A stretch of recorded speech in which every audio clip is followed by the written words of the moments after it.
ಐಶ್ವರ್ಯ ದೋಖಾ ಪ್ರಕರಣಕ್ಕೆ big twist ಸಿಗ್ತಾ ಇದೆ. ಐಶ್ವರ್ಯ ವಂಚನೆಯಲ್ಲಿ ಮತ್ತೊಬ್ಬ ಶಾಸಕನ ಹೆಸರು ತಳಕಾಕೊಂಡಿದೆ. ಕೈ ನಾಯಕರ ಎಲೆಕ್ಷನ್ಗೂ ವಂಚನೆ ದುಡ್ಡು ಫಂಡಿಂಗ್ ಆಯ್ತಾ? ಬಹುದೊಡ್ಡ ಪ್ರಶ್ನೆ ಇದು. ಕೈ ಶಾಸಕನ ಪಾತ್ರದ ಬಗ್ಗೆ ಮಾಜಿ ಶಾಸಕ ಅನ್ನದಾನಿ ಆರೋಪವನ್ನು ಮಾಡಿದ್ದಾರೆ. ಡಾಕ್ಟರ್ ಕೆ ಅನ್ನದಾನಿ ಮಳವಳ್ಳಿ ಕ್ಷೇತ್ರದ ಮಾಜಿ ಶಾಸಕರು. ಶಾಸಕ ನರೇಂದ್ರ ಸ್ವಾಮಿ ವಿರುದ್ಧವಾಗಿ ಅನ್ನದಾನಿ ಗಂಭೀರ ಆರೋಪವನ್ನ ಮಾಡಿದ್ದಾರೆ.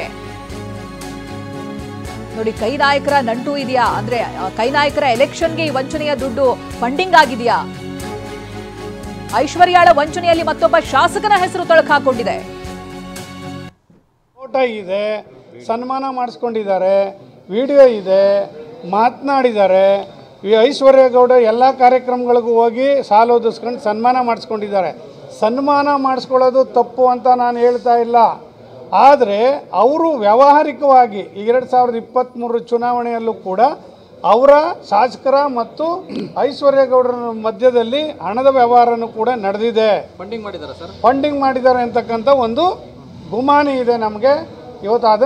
ಇವತ್ತು ಮಾಧ್ಯಮದ ಮುಖಾಂತರ ಹೇಳ್ತಾ ಇದ್ದು, ಇದಕ್ಕೆ ಸ್ಥಳೀಯ ಕಾಂಗ್ರೆಸ್ ನಾಯಕರ ಬೆಂಬಲದೊಂದಿಗೆ ಈ ವ್ಯವಹಾರ ನಡೆದಿದೆ ಅಂತಕ್ಕಂಥದ್ದನ್ನ ನಾನು ನೇರವಾಗಿ ಆಪಾದನೆ ಮಾಡಲಿಕ್ಕೆ ಬಯಸ್ತಾ ಇದ್ದೆ. ಫೋಟೋ ಇದೆ, ಸನ್ಮಾನ ಮಾಡಿಸ್ಕೊಂಡಿದ್ದಾರೆ, ವಿಡಿಯೋ ಇದೆ, ಮಾತನಾಡಿದ್ದಾರೆ. ಈ ಐಶ್ವರ್ಯ ಗೌಡ ಎಲ್ಲ ಕಾರ್ಯಕ್ರಮಗಳಿಗೂ ಹೋಗಿ ಸಾಲ ಓದಿಸ್ಕೊಂಡು ಸನ್ಮಾನ ಮಾಡಿಸ್ಕೊಂಡಿದ್ದಾರೆ.